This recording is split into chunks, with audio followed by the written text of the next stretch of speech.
The house never made noise after midnight. Damian Voss had engineered it that way. Triple-glazed windows, sound-dampened walls, floors that swallowed footsteps whole. Silence was the one luxury his billions could actually buy him.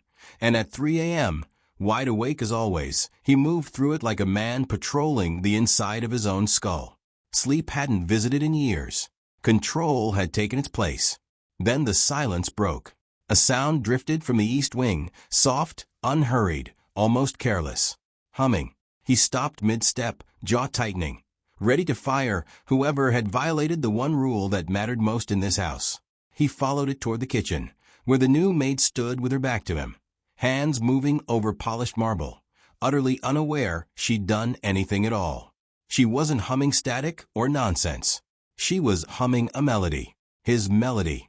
Notes he hadn't heard since he was 7 years old, since before the fire, since before his mother became a name no one in this house was allowed to say. The glass in his hand slipped from his fingers. He didn't feel it shatter. The sound of glass hitting marble brought Nana spinning around, dish towel still in hand.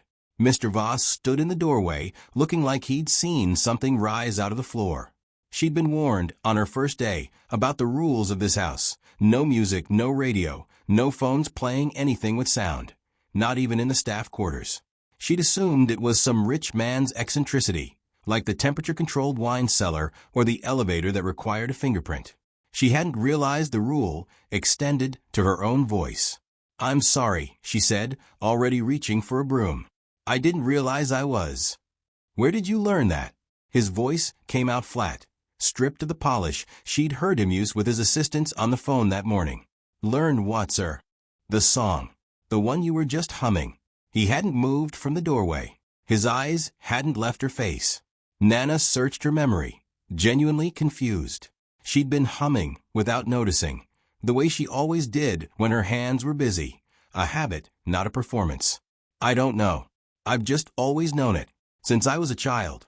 Something shifted behind his expression, quick and involuntary, gone before she could name it. For a man who ran board meetings with the temperature of a glacier, according to the other staff, he looked, for one unguarded second, like the floor had opened beneath him. "Clean this up," he said finally, nodding at the shattered glass, "and don't hum in this house again." He walked away before she could answer, footsteps disappearing into a silence that suddenly felt colder than before. Damian didn't sleep that night, but that was nothing new. What was new was the way his mind kept circling back to marble and glass, and a voice that had no business knowing what it knew. By morning, he'd convinced himself of the only explanation that made sense in his world. Someone had sent her. He found Nana in the laundry room, folding linens with the same unhurried calm she'd had the night before, as if she hadn't upended 6 years of his carefully maintained silence. "Who do you work for?" he said, no greeting, no preamble. She looked up, startled. "You, sir. You hired me 2 weeks ago." "Before me. Who placed you here?" He crossed his arms, studying her the way he studied hostile takeover bids, for the crack in the story. "That song isn't public. It was never recorded, never published. My mother wrote it for me, before she died. So either you've done extensive research into a woman who's been gone for 23 years, or someone handed you that melody and told you exactly when to use it." Nana set the linen down slowly, and for the first time since he'd met her, he saw something harden behind her calm. Not guilt, but insult. "I clean houses, Mr. Voss. I don't work for anyone but the agency that placed me, and I've never researched your family in my life. I told you the truth last night. I don't know where I learned that song. I've known it since before I could talk." Damian searched her face for the lie he needed to find. He didn't find it. That was worse. "Get back to work," he said, and left before she could see that he no longer knew what to believe. He found her again that evening, this time by choice rather than accident, standing in the doorway of the small library while she dusted shelves he doubted anyone had touched in years. He'd spent the day unable to focus on anything else. 3 canceled calls, an assistant asking twice if he was feeling well. "Tell me about her," he said. "The person who taught you the song." Nana didn't turn around right away, and when she did, something in her posture had softened, Like she understood this wasn't an interrogation anymore. She wasn't anyone I knew well. I was young, 6, maybe 7. She used to sit outside the compound where I grew up, humming to herself. Nobody knew her name. The other children called her the woman who sings, because that's all she ever seemed to do. What happened to her? She was there, and then one day she wasn't. Nobody asked questions back then. People came and went, especially women running from something. Nana hesitated, studying him now with the same careful attention he'd been giving her. She used to hum that same tune over and over like it meant something to her. I picked it up the way children pick things up. I never thought about where it came from until you shattered a glass over it. Damian's jaw tightened. A woman with no name, humming a song only his mother should have known, appearing and vanishing without explanation, in a place a world away from anywhere his mother had ever claimed to be. It didn't resolve anything. It only meant the woman he'd buried 23 years ago might have had an entire life he knew nothing about. When was this? He asked quietly. What year? Nana told him, and the floor tilted again. The date Nana gave him sat 2 years after his mother's funeral. A funeral for a woman whose body was never actually found, only presumed lost in the fire that took the east wing of the old estate. Damian had never let himself examine that detail too closely before. Now it wouldn't leave him alone. He missed a board call for the first time in his career. His assistant left 3 messages before he finally silenced his phone entirely, something he hadn't done since founding the company. He sat in his study surrounded by financial reports he couldn't focus on, running the timeline over and over, searching for a version where it meant nothing. He found himself standing outside the laundry room twice that week for no reason he could justify to himself, listening for the melody, half hoping and half dreading that Nana would hum it again. He caught himself touching his cufflink, his mother's, the only thing he had left of her, more times in 4 days than he had in the past 4 years combined. His housekeeper mentioned, carefully, that he'd forgotten to review the quarterly security reports, something he'd never once forgotten. His barber noted, without meaning to press, that his hands weren't as steady as usual. Damian dismissed both, but he heard the truth underneath. The architecture he'd built around himself, brick by disciplined brick, had a single melody-shaped hole in it now, and everything else was leaking out through the gap. By the end of the week, he stopped pretending the investigation could wait for a calmer moment. He called the one person he trusted with things that couldn't appear on any official ledger, and said for words he hadn't said aloud in over 2 decades, I need to know. The person he trusted was a woman named Rosalind Kay, a private researcher who'd spent a decade untangling things other people wanted buried, and who'd never once asked him a question she wasn't paid to ask. He gave her the timeline, the location Nana had described, and the melody itself, hummed once badly, in a voice that hadn't attempted music in 20 years. 3 days later, she called back with a single sentence that rearranged everything he thought he understood about his own history. The fire report from the East Wing had never listed a confirmed identification of remains. He asked Nana to come with him to the archive facility the following morning, and she agreed without hesitation, though he could see the questions building behind her eyes. In the climate-controlled room full of boxes his legal team had sealed decades ago, they worked side by side, him scanning insurance documents and staff records, her sorting through photographs, both of them searching for a woman who might have walked out of a fire everyone assumed had killed her. This is her, Nana said quietly, near the end of the second hour, sliding a photograph across the table. It was old, water-damaged at one corner, but the face was unmistakable, younger, harder around the eyes, but the same woman from the framed portrait in Damian's study. That's not possible, he said, though his voice had lost its usual certainty. This photograph is dated 4 years after the fire. Nana didn't answer right away. She was looking at him now the way she hadn't before, not as an employer, but as someone caught in the same unraveling thread she was. Then maybe, she said carefully, the fire isn't what you think it was. Rosalind's second call came with a name Damian hadn't heard in decades, a private ledger, filed under his mother's maiden name, that had been quietly moving assets for years after the fire that supposedly killed her. Nobody in the family had ever traced it, because nobody had thought to look for a dead woman's signature.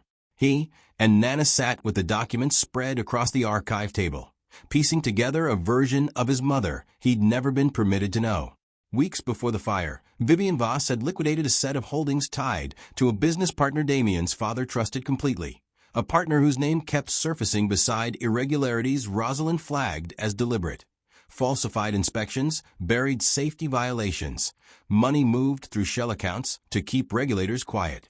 She found something, Damian said slowly, the pieces settling into a shape he didn't want to see. Something that would have destroyed the company or worse. And instead of exposing it, Nana said, reading the same documents, she disappeared with the proof. It fit with a precision that unsettled him more than any grief ever had. The fire hadn't erased his mother. It had given her cover, a way to vanish with whatever she'd uncovered, protect her son from whoever she'd been running from, and stay hidden long enough to keep both of them alive. The photograph, the nameless woman humming outside a compound a world away, the lullaby passed to a child who'd carry it for 20 years without knowing what she carried. None of it was coincidence. It was a plan. Damian sat back, the cufflink cold under his thumb, and understood for the first time that his mother hadn't left him. She'd been protecting him from a distance, waiting for the one signal that might finally bring her home. While Damian chased ghosts through sealed archives, the company he'd built his entire identity around had not stopped moving without him. Marcus Reyes noticed first. Reyes always noticed first. That was his particular gift, the ability to smell weakness in a room before anyone else registered it as weakness at all. 3 missed board calls. A quarterly review pushed back twice. An uncharacteristic silence from a man who normally answered emails within minutes, day or night. Reyes had spent years waiting for exactly this kind of crack. He convened a private dinner with 2 members of the board, men who'd long resented Damian's iron grip on decisions that used to require consensus. Over wine neither of them tasted. Reyes laid out the case gently, almost sympathetically. Damian was clearly overextended, clearly distracted by something personal, and the company couldn't afford a leader who wasn't fully present. A vote of confidence? Perhaps. A temporary restructuring. Nothing dramatic, just a prudent conversation about succession planning, framed as concern rather than ambition. By the end of the dinner, he had 2 votes. He needed only a handful more.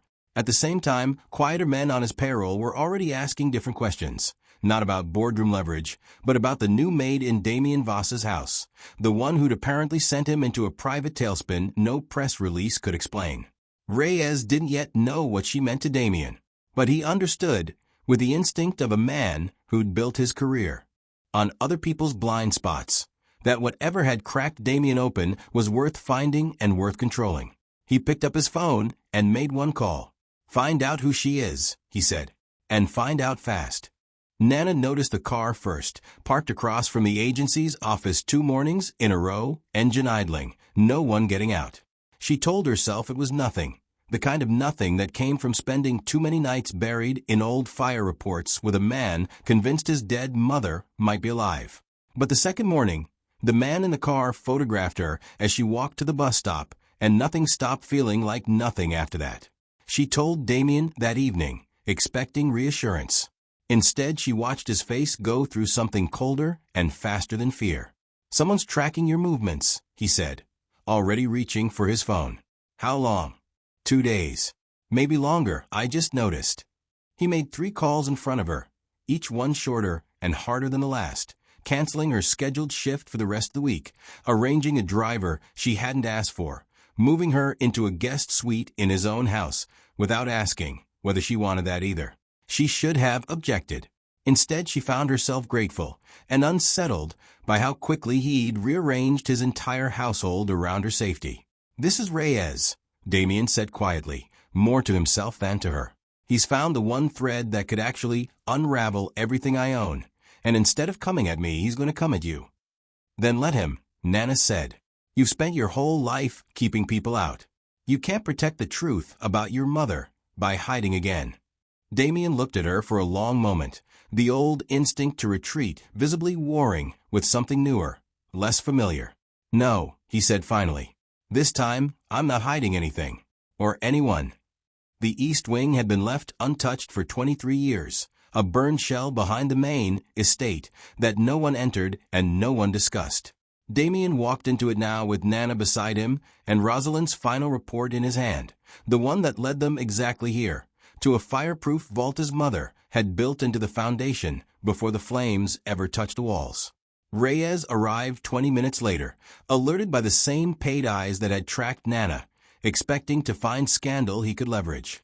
What he found instead was Damian standing in the ruins with a folder full of documents that named Reyes's own father as the man behind the falsified inspections his mother had died, or hadn't died, to expose. "This ends quietly," Reyes said, though his voice had lost its usual polish. "Give me the folder, and your little discovery stays a family matter." "It already isn't," Damian said. "Copies went to the board an hour ago." Reyes's composure finally cracked, and in that crack Damian saw exactly what Nana had warned him he might become, a man so consumed by control that the collapse of it left nothing standing at all. Reyes left without another word, and with him went the last real threat to everything Damian had built. Inside the vault, beneath the ledgers, they found the vault's true purpose. Recordings, letters, the melody itself explained in his mother's handwriting as a signal, meant for a son she'd hoped one day would hear it and understand he'd never truly been alone. That night, for the first time in over 20 years, Damian slept, not from exhaustion, but from peace, with the truth finally settled and Nana, unknowingly, the one who had carried it home to him.